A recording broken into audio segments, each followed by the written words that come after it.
Spartiate, bienvenue. On entre directement dans la guerre là. Avec Coinbase qui poursuit la SEC après des mois de silence hein, du régulateur fédéral. Donc Coinbase en a marre. Et là, ils intentent une action en justice contre la SEC lundi. Donc hier, demandant à un juge fédéral de forcer le régulateur à partager la réponse à la requête de Coinbase de juillet 2022 sur la question de savoir si le processus existant d'élaboration de règles sur les valeurs mobilières pourrait être étendu à l'industrie de la cryptographie. Donc en fait, Coinbase cherche à avoir des réponses là. Et donc la pétition de 2022 n'avait reçu aucune réponse publique spécifique de la SEC. Donc là, Coinbase a fait l'objet d'un avis Wells de la SEC. Donc c'est les mêmes attaques que de la SEC là face à Ripple et tout ça là. Et en fait, Coinbase en a assez là par rapport à la régulation, les choses comme ça. Ils veulent que ce soit clair là. Ils veulent de la régulation, de la réglementation, voilà, que tout soit assez clair.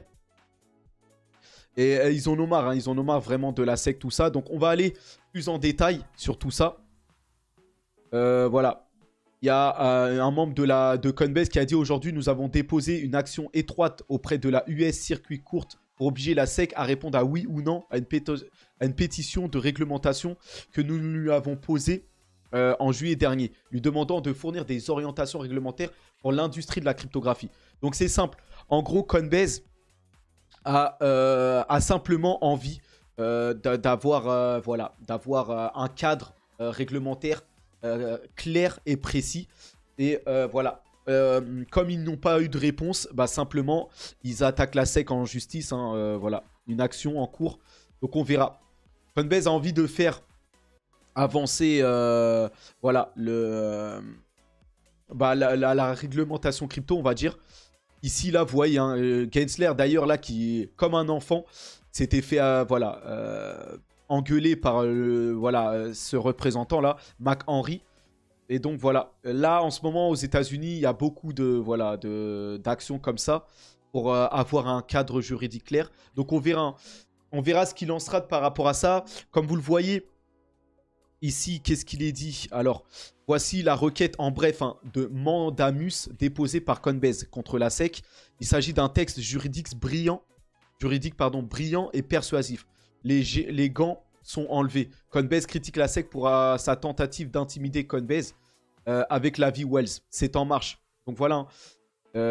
Ici, qu'est-ce qu'il est dit? Cette affaire ira beaucoup plus vite que SEC contre Ripple, car elle commence devant la cour d'appel et non devant le tribunal de district américain. Il n'y aura ni découvert ni procès en soi.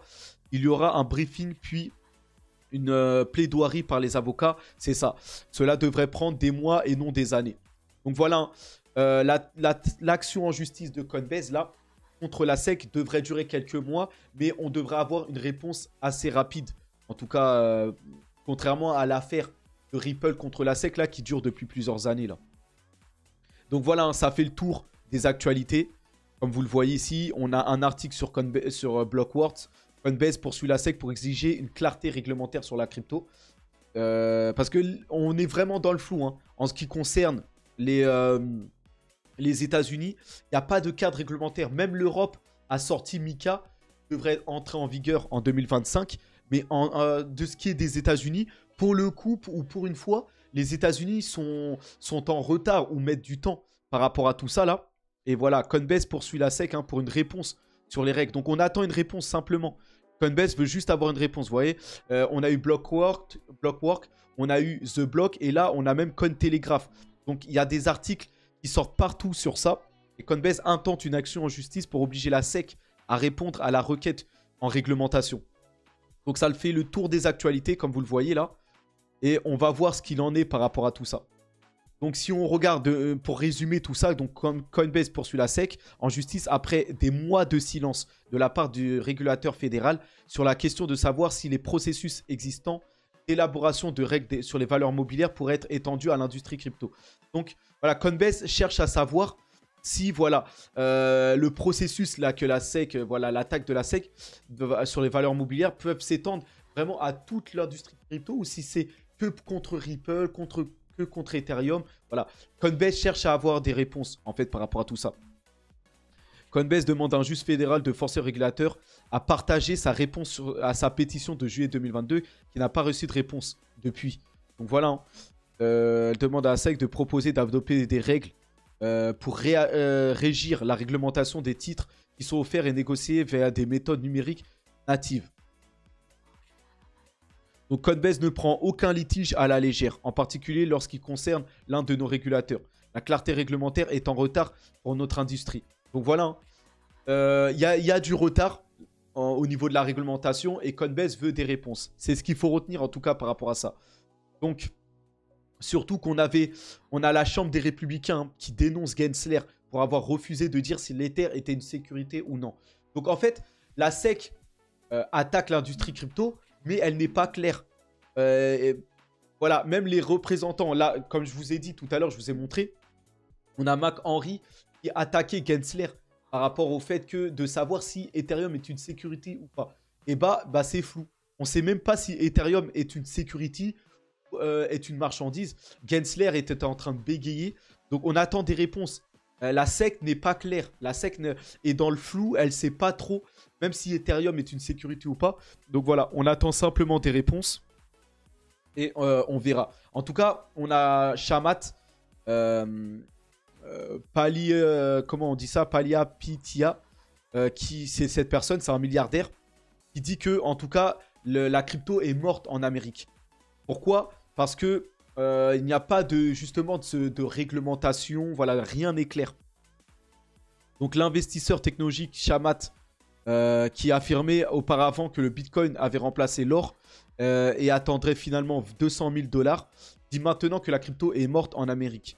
Donc il était plutôt bullish et maintenant, voilà, il est un peu plus pessimiste. Les autorités américaines ont fermement pointé leurs armes pour la cryptographie, a déclaré Palihapitiya dans le dernier épisode de Podcast All In. Donc il a tenu un podcast où il a expliqué ça. La SEC a intensifié son application de l'industrie de la cryptographie en s'attaquant aux entreprises et aux projets qui vendaient prétendument des titres non enregistrés. Donc l'investisseur a déclaré il y a 2 ans que le Bitcoin allait remplacer l'or, tout ça. Tac, tac, tac. Donc en gros là, il est en train de dire que voilà, en gros la SEC et l'industrie, les Américains là sont en train d'attaquer l'industrie crypto et que en gros là ils sont en train de prendre du retard et que voilà, ça rend la cryptographie morte en Amérique. Donc c'est ce qu'il faut retenir de tout ça. Ça surfe dans le fait que voilà, dans la même catégorie que Coinbase attaque la SEC, bah voilà, le fait qu'on s'attaque trop à l'industrie crypto aux États-Unis, bah, ça peut créer la mort de la crypto. Donc voilà, on verra de toute façon par rapport à tout ça. La crypto qui en ce moment est dans le dur, on va aller sur les charts. Là, je voulais vous souligner aussi, si on regarde le top 200, on a une crypto qui explose, qui n'est plus là. Bon, attendez, je sais plus comment elle s'appelle. Amica. Ah mince. Alors attendez, je vais voir ça. Je l'avais envoyé tout à l'heure. Je sais plus comment elle s'appelle. Je vais aller sur... c'est la crypto qui s'appelle Avinok. Donc Avinok. Donc cette crypto-là, qui a complètement chuté, je pense. Alors je sais plus trop. Bon, elle a chuté. Ah ouais, elle est complètement redescendue. Dommage. C'est une crypto qui avait fait plus 222%. Ou plus 220% tout à l'heure. Là, elle a chuté. Maintenant, là, sur une semaine, c'est plus que 75%. Et peut-être même que, bah, du coup, elle est sortie. Voilà, maintenant, elle a chuté complètement. Tout à l'heure, elle était à plus 246%. C'était un gros rond, là. Elle prenait toute la place. Et bah, on va voir ce que c'est. Parce que j'avais préparé. Bon, elle a complètement chuté depuis. Hein. Il y a une grosse prise de bénéfices. Vous voyez que là, regardez, c'est tombé. Hein. On était un plus haut ici. Elle avait fait un x8 hein, sur une seule journée, un plus 246%. Et là, ça a complètement chuté et c'est revenu à ses plus bas d'un coup. Hein. Pendant que je préparais la vidéo, c'est retombé. Mais sachez que c'est un projet qui cible l'aviation, apparemment. Donc, le futur de l'aviation est numérique. Donc, on verra pour ce projet. Hein, qui a fait un x8 là sur la journée avant de complètement chuter. Donc Avinoc est une société de tokenisation dédiée à l'intégration de nouvelles technologies dans l'aviation. Donc on verra. Ça, c'est pour tokeniser l'aviation. Projet innovant. Donc on verra. Là, ça a complètement chuté. Donc on va pas s'attarder sur ça, mais on verra en tout cas. Sinon, vous avez le Floki aussi qui a explosé. Donc on va repartir sur Crypto Bubble et repartir peut-être dans le top 200 plutôt. Et c'est là, Floki là qui est un peu redescendu, mais c'était remonté, ça avait fait un plus 40%, un plus même quasiment 60% hier, avant que ça a rechuté là. Pourquoi on va voir ça sur le Floki? Bah, en fait, Floki est listé sur Binance US maintenant. Regardez le Twitter. Donc voilà, Floki qui explose de plus 40% parce que le listing est arrivé sur la branche américaine de Binance. Et donc là, c'est une énorme exposition pour Floki là. Donc voilà, hein, c'est important. Alors ça, je vais le mettre après. Je vais le mettre plutôt là. Alors, on va s'attarder quand même sur Floki avant de se concentrer sur le Bitcoin. Donc, Floki, listé sur Binance US. Aussi, il faut savoir que Floki, là, est en plein testnet hein, sur son réseau. Et ils vont proposer directement sur leur plateforme, leur réseau, un testnet pour le stacking. Donc regardez, nous avons déployé le programme de stacking Floki sur le testnet la semaine dernière. Donc voilà, il sera possible de stacker du Floki pour sécuriser le réseau du Floki nous. Donc je pense que Floki normalement s'établit sur la Binance Smart Chain. Mais je sais pas, mais en tout cas, on va pouvoir stacker de la crypto Floki pour générer des intérêts. Donc voilà, la crypto qui s'étend par rapport à tout ça. Voilà. Floki aussi devient partenaire officiel du championnat asiatique de badminton. Donc encore une énième arc, on va dire, à la corde de Floki. Encore une actualité, parce qu'il y en a plein, hein, des actualités sur Floki. Floki, c'est une fondation, c'est des jeux, c'est des métaverses. Voilà, il y a pas mal de choses. Et donc voilà, Floki qui s'étend au badminton. Donc voilà, c'est un nouveau partenariat qui explose Floki à plus de 600 millions d'Asiatiques. Donc c'est pas rien. Et là, vous avez, voilà, je vais rentrer dessus direct. Alors attendez, c'est celui-là. Et ensuite, on va aller sur aussi le Shiba. Donc voilà, Floki s'associe à Badminton Asia pour cibler plus de 600 millions de personnes. Donc Floki a formé un partenariat stratégique avec Badminton Asia pour les championnats de Badminton Asia 2023. Ce partenariat devrait introduire Floki dans plus de 600 millions de foyers. Donc regardez le logo de Floki qui est maintenant partenaire avec Badminton Asia. Donc énorme exposition et c'est ce qui a contribué à chauffer la crypto Floki là. Donc pas mal. Pour le Shiba aussi, ça s'étend. Donc comme vous le voyez, voilà. Shiba qui a un partenariat avec Now Payment. Alors Now Payment, c'est un rival de Alchemy Pay aussi. C'est ce qui fait la passerelle pour payer dans le monde réel. En fait, c'est une plateforme qui propose le paiement en crypto. Et là, bah, ce partenariat-là entre Shiba et Now Payment va permettre de dépenser en SHIB dans plusieurs commerces. Et donc voilà, ça va contribuer à utiliser la crypto, le token SHIB pour les paiements là. Et ça va, voilà, hein, ça va exposer le Shiba là, ou le projet Shiba en tout cas à beaucoup plus de commerce, tout ça là. Donc en plus, regardez, hein, il y a marqué hein, les collaborations avec BitPay, Binance Pay et Switch Air favorisent l'expansion et l'acceptation de SHIB dans le monde de la cryptographie. Donc le Shiba est déjà voilà, en partenariat avec plusieurs passerelles de paiement pour pouvoir payer directement en Shiba. Voilà. Donc c'est pas mal. Hein. C'est pas mal. Donc voilà, hein, l'écosystème Shiba Inu est en grande partie florissant depuis les partenariats de 2022 avec Now Payment et Shibarium. Donc voilà, on peut payer dans plusieurs... Voilà, grâce à Now Payment, ça va faciliter l'adoption du paiement en Shiba. Vous avez même Binance Pay. Vous avez plein d'acteurs hein, qui vous permettent de payer directement en SHIB, qui est le token du Shiba en fait. Ça, c'est une très bonne chose. Alors, je vais enlever ça. Alors ça, il faut que encore que je le décale, décidément. Tac, tac, tac. Pour Shiba aussi, faut savoir que le jeton Shiba, qui a énormément de Shiba, de tokens Shiba en circulation, il faut savoir que ça continue. Hein. Le mécanisme, on va dire, de brûlure. Et là, on a 305 millions de jetons brûlés en une semaine hein, pour Shiba Inu. Donc voilà, le Shiba Burn, le Shiba Inu Burn, donc le processus qu'ils ont mis en place pour brûler des jetons Shiba, là, pour créer une rareté sur le Shiba et pour faire augmenter son prix, bah ça ralentit pas. Hein. Il y a toujours une énorme combustion sur le prix. Et donc ça, pour le moment, ça se reflète pas trop sur le prix du Shiba, là. Donc si on regarde, je crois que le Shiba, ouais, de toute façon, c'est top 100 pour Shiba. Donc si on regarde bien... pour le moment, Shiba, depuis des mois, hein, regardez, c'est même en baisse. Ça se reflète pas trop, hein, ça range. Et le prix du Shiba, là, ça... Voilà. Il n'y a pas de... Le token, en tout cas, n'est pas en feu pour l'instant. Mais quand ça va décoller, je peux vous prévenir que ça va aller très très vite hein, sur le Shiba, là. Le jour où le Shiba va prendre feu, ça va aller vraiment très très vite. Donc, soyez parés à ça. Ça va vraiment accélérer. Donc, voilà, par rapport à tout ça. Après, n'oubliez pas, hein, Floki, Shiba, c'est des cryptos même coin. Donc, c'est des cryptos qui marchent de manière différente. Ils se basent sur la puissance de la communauté. Pour que ces cryptos performent, c'est que la communauté doit être derrière. Et la communauté doit prendre feu, on va dire. Et doit, d'un coup, on va dire, aller sur la crypto. Ou en tout cas, la communauté doit chauffer pour faire monter le prix de ces cryptos-là.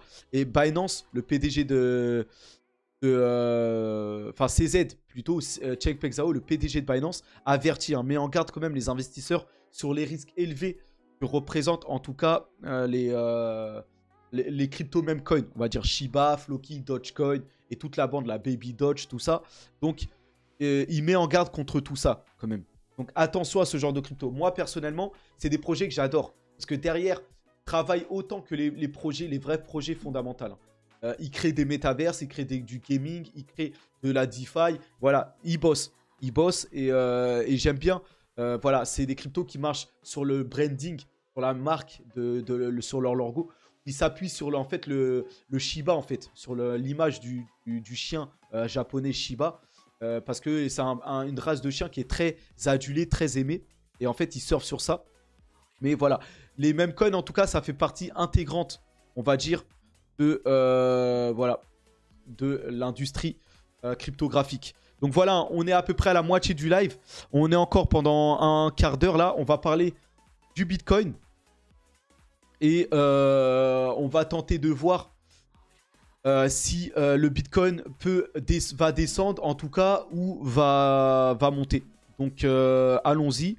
Alors là j'en suis à 18 minutes de live. Donc on avance. Bitcoin. On va aller sur l'article directement. Le prix du Bitcoin sont stables à près de 27 000 $. Donc c'est ce qu'on peut voir sur le prix du Bitcoin. Hein. Si on s'attarde sur la première crypto du marché, Bitcoin est à 27 300 et regardez, c'est comme un stablecoin. Hein. Ça range et ça fait plus rien là. C'est à plat, mais attention, hein, la volatilité, surtout à partir de jeudi, peut rapidement venir. Donc là, on a des résultats d'entreprise et aujourd'hui même, on est mardi là aujourd'hui. Aujourd'hui, on a les résultats après la clôture des marchés. On a Microsoft quand même et Microsoft et Alphabet, hein, Google. Donc là, on a eu UPS avant l'heure d'ouverture des marchés. Je ne sais pas ce qu'il en est pour UPS, mais après la clôture, en tout cas, on a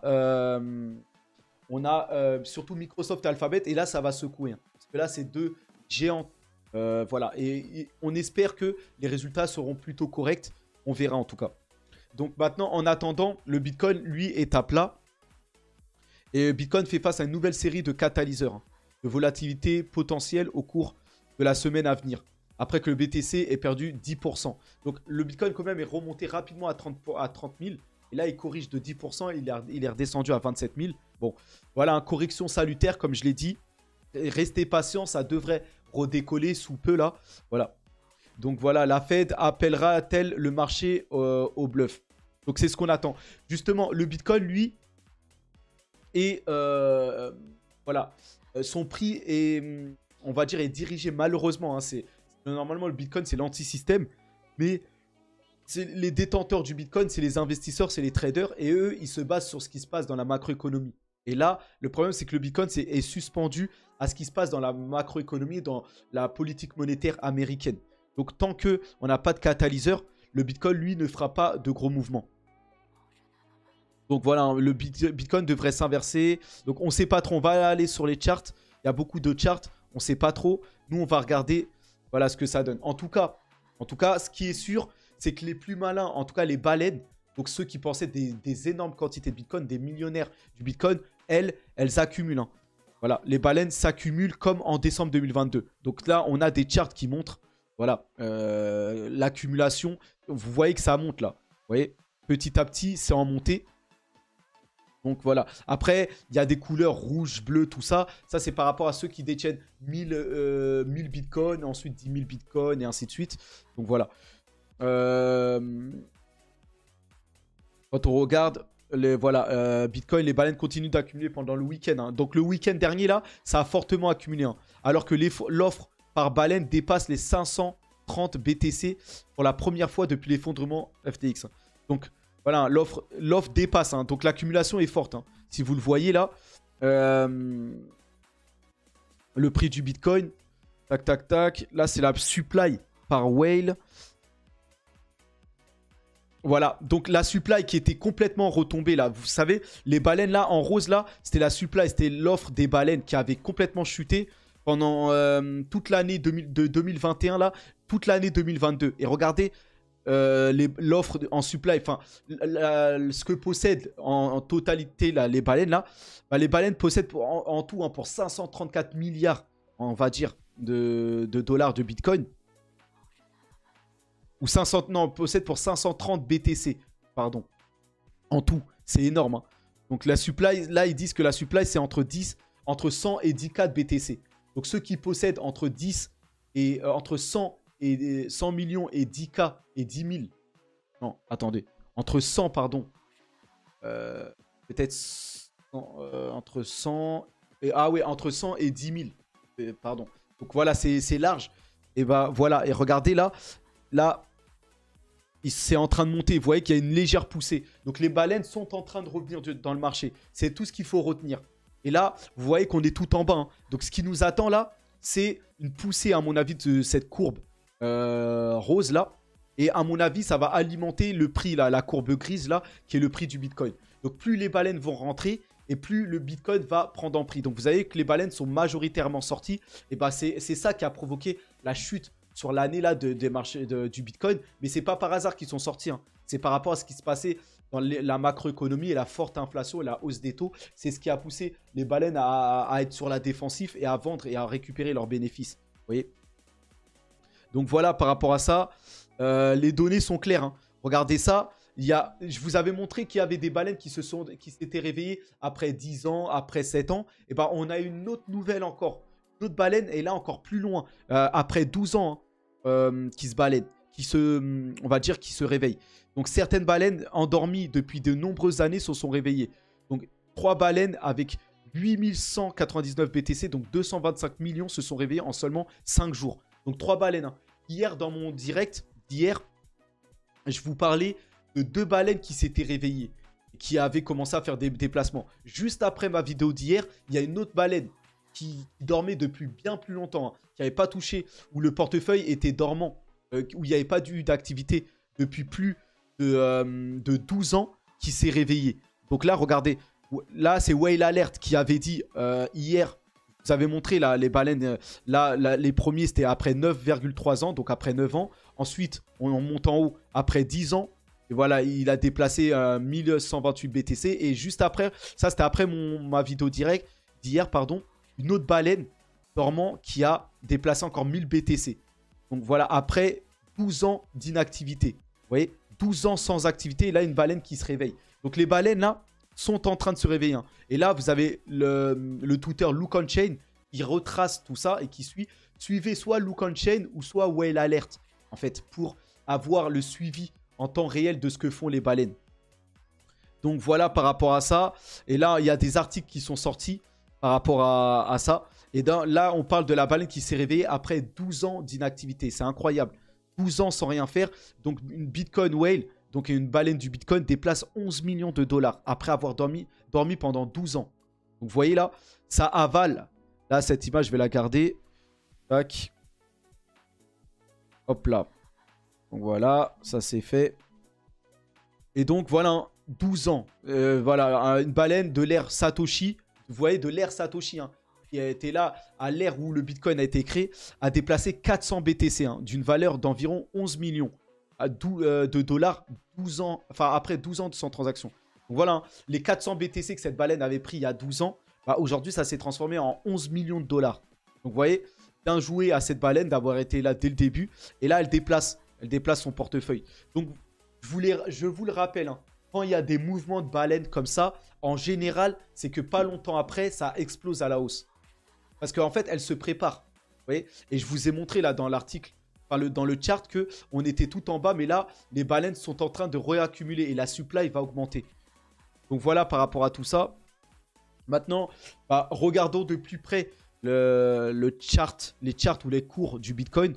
Donc là, actuellement, on en est là. On a chuté là des 30 000. On est redescendu là. Maintenant, on s'est stabilisé. Et là, on pourrait plus être très loin déjà là de casser le triangle et de repartir à la hausse. Bon, ça va dépendre des chiffres, des résultats d'entreprises américaines et aussi on va dire, de jeudi, de la journée de jeudi. Parce que jeudi, on a une journée très importante qui va nous montrer le PIB américain et aussi l'inflation américaine. Donc journée très importante. Et ça là, ça pourrait, parce que les investisseurs après cette journée vont avoir des informations où on va savoir quel va être le mouvement, on va dire, de la Fed, de la Réserve fédérale pour les 2 et 3 mai prochains.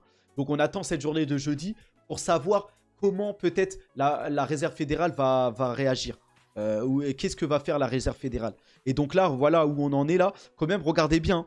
Depuis 2023, ici, là, on est fortement remonté, hein, sur le Bitcoin. Hein. Regardez la forte poussée là. Donc c'est normal qu'on vienne à corriger. Et donc là, on se stabilise. Et donc là, on nous parle de volumes qui peut-être vont... de volume qui retombe là. Donc on n'a pas trop de volume apparemment ici. Donc on pourrait même aller chercher plus bas, pardon. On pourrait redescendre même dans les 24 000 là. Parce que le volume est assez faible. Donc on verra. Voilà par rapport à ça. En tout cas, bon, sur le court terme, tout va dépendre de jeudi. On verra. Mais là, on a corrigé. Maintenant, on attend de voir. Après, si on recule de plus longtemps, quand même, voilà, on est dans une parabolique ascension là pour le Bitcoin. Donc, on peut venir aller plus bas, ouais, à 24, 23 000.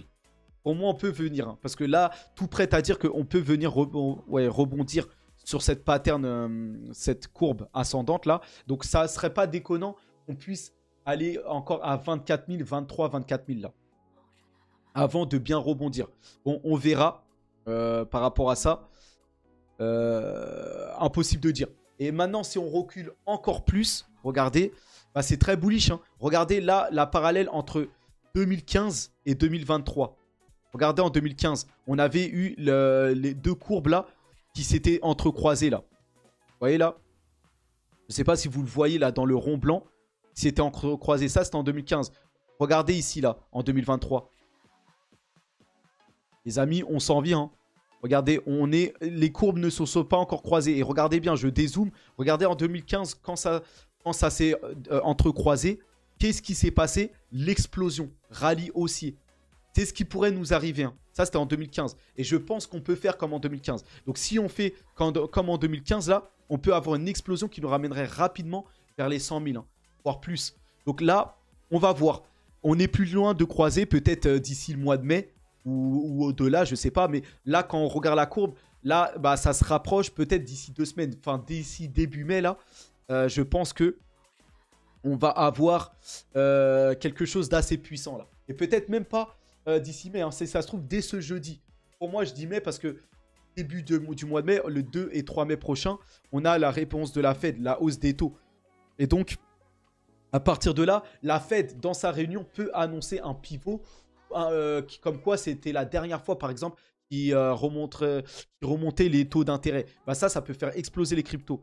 Donc moi, j'ai plus la sensation là que début mai, c'est là que ça va peut-être péter. Et là, ce chart me donne quasiment raison. Donc on va voir en tout cas. Donc on continue sur les charts du Bitcoin. Tous les jours, je vous en montre un peu pour vous donner des perspectives à court, moyen et voire à long terme. Et donc là, qu'est-ce qu'on a là? Regardez bien. Encore une similitude de... là, on était quand? Bon, là, on est en 2023. Donc, qu'est-ce qu'ils là, ils veulent nous montrer? Alors, j'ai pas trop compris. Donc, deux scénarios à court terme.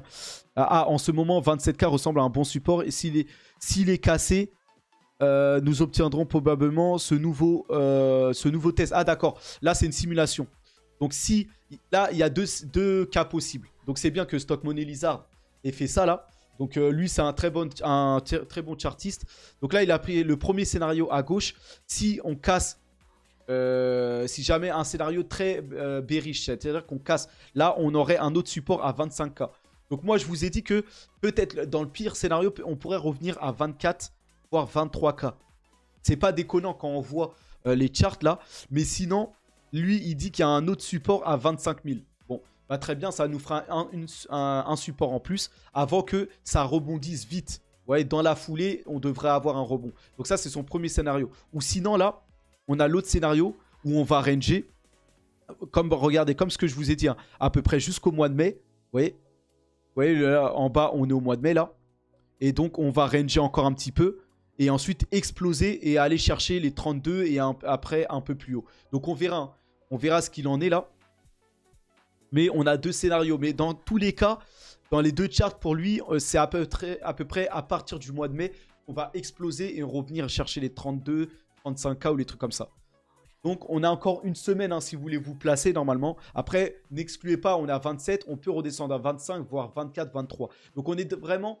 autour entre 23 et 30K là, on ne sait pas trop ce qui va se passer. Tout va dépendre de la macroéconomie américaine là. Donc on continue avec Stock Money Lizard. Deux perspectives encore entre 2019 et 2023. Donc regardez en 2019, quand on était monté au-dessus de la courbe violette. Et je ne sais pas trop c'est quoi la courbe violette, je vais voir ça. Bon. Là, ici, j'ai pas trop de réponses. Mais en tout cas, regardez, quand en 2019, on est passé au-dessus de la courbe violette, là, comme vous le voyez, regardez ce qui s'est passé ensuite. Bim, explosion. On est monté fortement et ensuite, on était en marché haussier avant que ça corrige. Vous voyez là? Ça, c'était ce qui était en haut, là. Vous voyez? Donc maintenant, regardez en bas, là. Là, on est passé au-dessus de cette courbe violette. Et normalement, qu'est-ce qui nous attendrait? Si on fait comme en 2019, là, regardez, on pourrait exploser comme en 2019, là. Donc moi, je dirais peut-être on explose jusqu'à 40 000, 45 avant de corriger. Comme ici, là, en 2019, si vous voyez bien, on était monté, mais pas direct en ligne droite. On est remonté ici, ensuite, on est redescendu, on a corrigé un peu, et ensuite, on est y allé jusqu'à qu'on a fait une pointe. Donc, on pourrait refaire ce scénario. Vous voyez? Donc, c'est pas déconnant. Là, en tout cas, ce qui est sûr, c'est qu'on est au-dessus. Ah, c'est la MMA 200. Ah ouais, ça, c'est un... C'est très puissant, là. La SMMA 200, c'est une longue courbe, très long terme. Et donc là, on est au-dessus de cette SMMA 200, là. Et donc là, voilà, on est au-dessus. Donc maintenant, ce qui nous attend, vraiment, c'est très bullish. Donc on verra. On verra par rapport à ça. On pourrait faire ce scénario-là, là. Encore 2-3 charts et après on s'arrêtera là. Voilà, un Bitcoin est passé de 16K à 30K depuis lors. BTC maintenant sur le point de faire une croix sur le graphique mensuel. Donc voyons voir ça. Donc regardez, on est rapidement passé voilà, à 30K. Maintenant regardez, là on va venir à nouveau croiser bullish. Donc là on pourrait aller bien plus haut. Donc là on est dans un bullish MACD cross. Regardez les dernières fois qu'on a eu ça. Quand on avait eu ça, bon, on avait corrigé un certain temps et ensuite on était reparti. Ici, quand on a eu ça, on a eu l'explosion directe. Donc en 2015, c'est parti très vite. En 2019, on a quand même rangé au moins 6-7 mois vraiment avant d'exploser. Donc là, on verra. Il peut tout se passer. Soit on décolle comme en 2015 ou soit comme en 2019, on range un peu. Voilà, et voilà, en 2024, après le halving du Bitcoin, on explose. Mais ce qui est sûr, c'est qu'il se passe quelque chose. Hein. Quand on regarde le RSI ici, on n'est pas loin de quelque chose là. Regardez d'autres charts aussi qui se dessinent. Donc c'est, je vous mets la traduction. Avez-vous remarqué ce numéro 13 bars? Regardez, hein, à chaque fois à partir de 13 bars, en général, qu'est-ce qui se passe? On va aller checker le passé encore une fois. Donc regardez en 2015. Là, vous l'avez dessiné en orange. Là, il vous a dessiné qu'après 13 bars, en général, après 13 bougies, donc peut-être 13 mois de bougies, et ben ensuite ça finit par exploser. En tout cas, c'était le cas en 2015, comme vous le voyez. Voyons voir après 2019, là, après 2021. Donc, en novembre 2021, quand on a eu le crash, on a eu l'année entière, donc 12 mois de baisse. Et là, regardez, là, après les 13 bars, qu'est-ce qui se passe là? On explose. Enfin, on est en train de remonter. Regardez bien. Ça, c'était pareil en 2019. Regardez. En 2019, là. 2018-2019. Ensuite, après l'année baissière, quand on a eu après la 13e bougie, qu'est-ce qu'on a eu? On a explosé là. Explosé avant de ranger, avant d'exploser. À chaque fois, remarquez bien, à chaque fois, après 13 bougies de baisse, ou après 13 bars, à partir du marché baissier, qu'est-ce qui se passe? En général, ça explose. Et là, c'est le même cas. Donc, ce cas-là, si on poursuit là, vous voyez les flèches violettes là, flèches violettes, flèches violettes, flèches violettes qui diminuent hein, au fur et à mesure du temps. Bah, la prochaine devrait nous ramener d'ici, on va dire mi ou fin 2025, devrait nous ramener environ hein, dans les 200 000, voire 275 000 $. 300 000. Mais en tout cas, voilà. On voit que c'est d'ici fin 2025, on va avoir un plus haut sur les cryptos. Donc, tentez de rester sur ce marché au moins fin 2025. Là, on est parti pour 3 années de hausse. C'est toujours la même chose. Tant que ce système financier va fonctionner comme ça, normalement, ça devrait être comme ça. Donc, on est à 37 minutes de live. Finalement, je fais à chaque fois 45 minutes, hein, à peu près. Donc voilà, on en a fini avec les charts. On va survoler quelques actualités et en rester là. Donc depuis la semaine dernière, il a été constaté que Binance s'ouvrirait de nouveau à la Russie apparemment, levant ainsi les restrictions pour les comptes de plus de 10 000 €. Toutefois, la plateforme n'a que peu communiqué sur ce sujet. Donc bon, Binance s'ouvrirait à la Russie apparemment. Donc très bonne nouvelle. Ici, concernant la Corée du Nord, l'Office de Foreign Asset Control du département du Trésor américain a annoncé des sanctions à l'encontre de 3 individus accusés de travailler pour le Lazarus Group. Donc, Lazarus Group, c'est un groupe de hackers en Corée du Nord, là, un groupe de cybercriminalité nord-coréen. Donc voilà, un département du Trésor qui ont sanctionné 3 individus apparemment nord-coréens. À voir ça. En Roumanie, l'Institution nationale pour la recherche et le développement de l'informatique a décidé de proposer une plateforme d'échange de NFT aux investisseurs institutionnels. Cette étape montre l'ouverture du pays aux technologies. Donc la Roumanie, le petit pays qui s'ouvre aux NFT, hein, ils vont créer eux-mêmes leur place de marché NFT. Donc très très bonne nouvelle par rapport à ça. Là, je vous ai mis une liste des fonds de capital qui investissent, les principaux fonds qui investissent dans les projets crypto. Et ce qui choque un peu à première vue, c'est que la majorité sont américains. Ça vous montre quand même la domination américaine. Quand vous voyez ça là, regardez. A16Z Crypto. Bon, on a 2 ou 3 là qui sont de Hong Kong quand même. Animoca Brand et tout ça là. Binance Labs. Voilà. Ça aussi, cette image, je vais la garder. Je crois que je l'avais déjà, mais je vais voilà, la reprendre une nouvelle fois. Mais voilà, que peut-être 1 ou 2 fonds britanniques. Mais sinon, la grande majorité, c'est des fonds américains. Vous voyez, les plus gros fonds là qui investissent, les fonds de capital risque ou venture capital qui investissent sur la crypto. Incroyable en tout cas. Donc on a une autre grosse actualité. Là, on sort un peu du milieu de la crypto et on finit par des actualités un peu plus dans le monde réel. Enfin voilà, plus proche des marchés financiers, des choses comme ça. Mais l'actualité qui a fait le tour hier, c'est apparemment Tucker Carlson qui quitte Fox News à la suite du règlement en diffamation Dominion. Bon, on va voir ça de plus en plus proche. Donc qui est Tucker Carlson? C'est ce monsieur que vous voyez à l'écran là. Donc Asselineau qui partage Tucker Carlson, présentateur vedette de Fox News, viré pour avoir dénoncé les injections ARNM. Vous voyez? Donc même Robert F. Kennedy, candidat à l'investiture démocrate en 2024, a publié un tweet massivement approuvé pour dénoncer ce limogeage. J'en donne la traduction ici. Donc regardez, On a même un nouveau, vous savez, lui, là, Robert F. Kennedy, là, il souhaite se présenter à la présidentielle de 2024 en tant que démocrate. Je pense que ça sera le concurrent direct de Donald Trump. Joe Biden, il peut plus. Donc je pense que les élites vont le promouvoir, cette personne-là. Et lui, contrairement à Biden, lui, il est pro-crypto. Donc là, pour le coup, je préférerais même que si c'est les démocrates qui restent au pouvoir, je préférerais que ce soit cette personne-là, là, Robert F. Kennedy Jr. Donc j'espère, en tout cas, qu'il remplacera Biden. En tout cas, si ça doit être un démocrate. Après, si c'est Trump, bon, on verra. Mais si c'est lui, je préférerais que, voilà, que ce soit lui que Biden. Donc voilà, ils ont viré en fait Tucker Carlson, présentateur vedette de Fox News, parce qu'il a dénoncé en fait les injections ARNM là, par rapport au Covid. Donc Fox a licencié Tucker Carlson 5 jours après que celui-ci eut franchi la ligne rouge, en reconnaissant que les chaînes de télévision ont poussé un vaccin mortel et inefficace pour plaire à leurs annonceurs de Big Pharma. Vous voyez? Donc pour sa chronique du 19 avril, d'un courage époustouflant, Carlson a enfreint les 2 plus grandes règles de la télévision.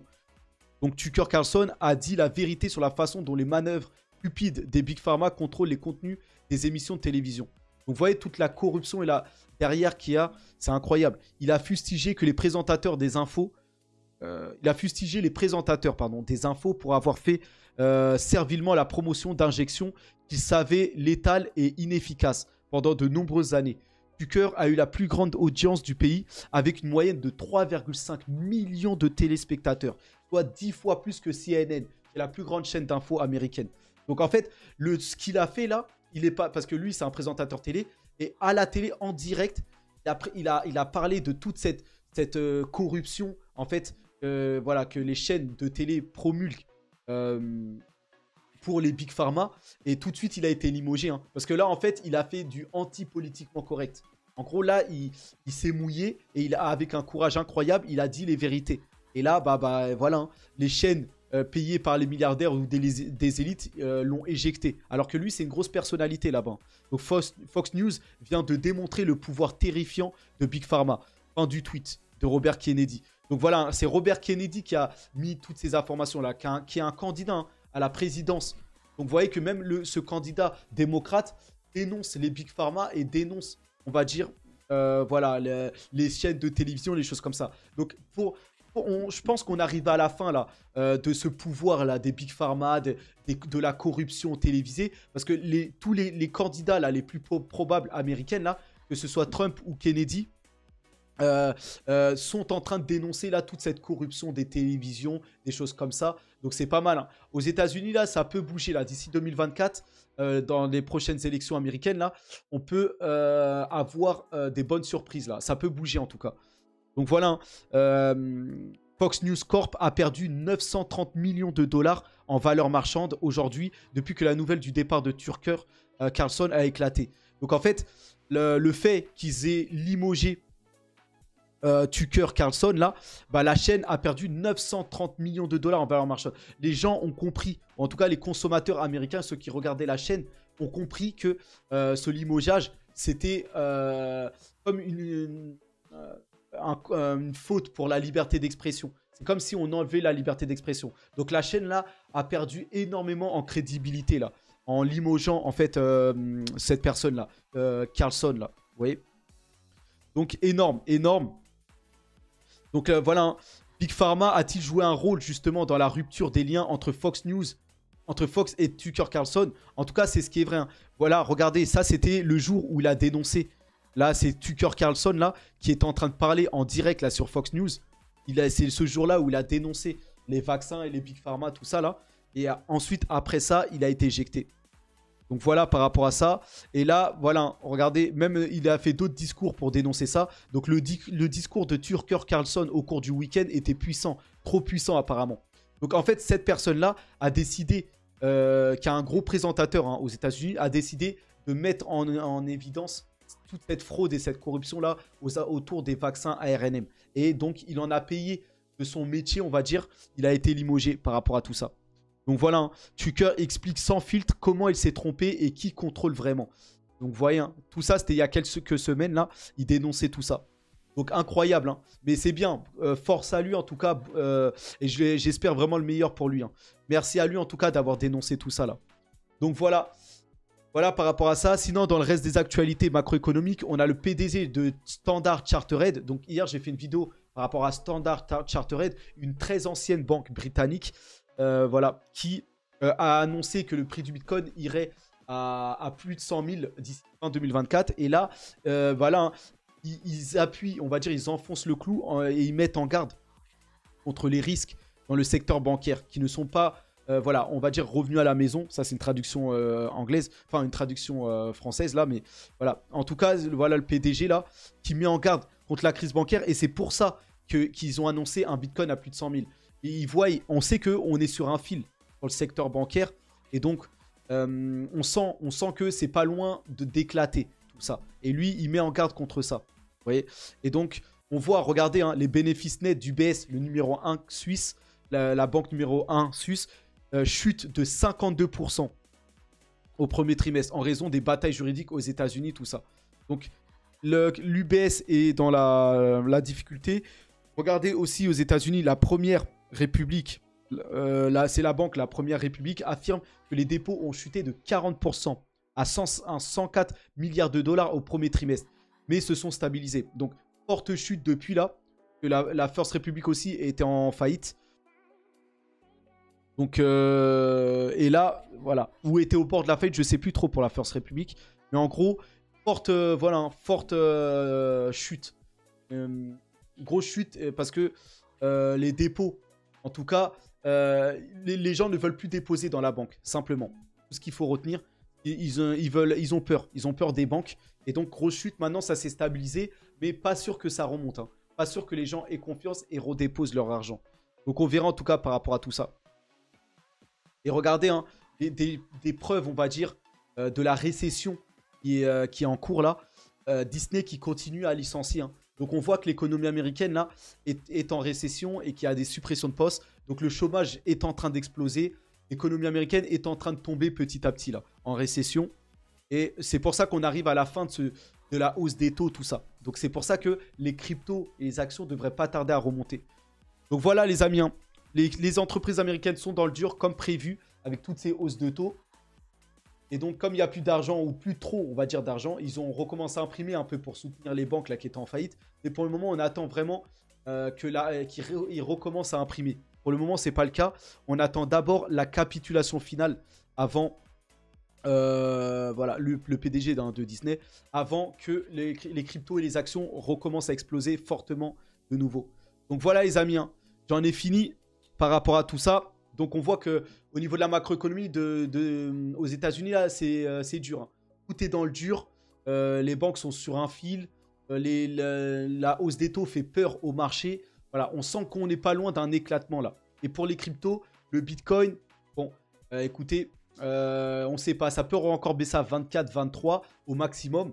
Et ou sinon, bon, bah, il y a des catalyseurs qui peuvent le faire ramener, on va dire, rapidement à 30K et ensuite à 32. Mais tout va dépendre de la macroéconomie, hein. Il va falloir qu'on reste sur les... alors, j'en suis à 48 minutes, hein, c'est très long. Il va falloir qu'on reste sur les catalyseurs qui arrivent, qu'on surveille ça. Donc jeudi, surveille bien la journée de jeudi, hein. Le reste, c'est les résultats d'entreprise, c'est important.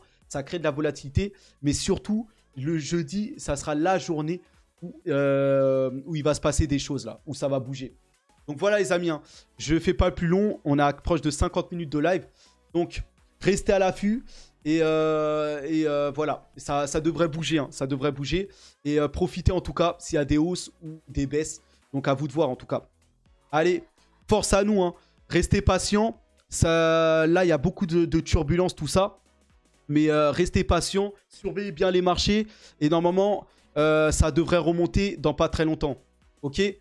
Donc je vous dis à plus tard, hein. Allez, à plus.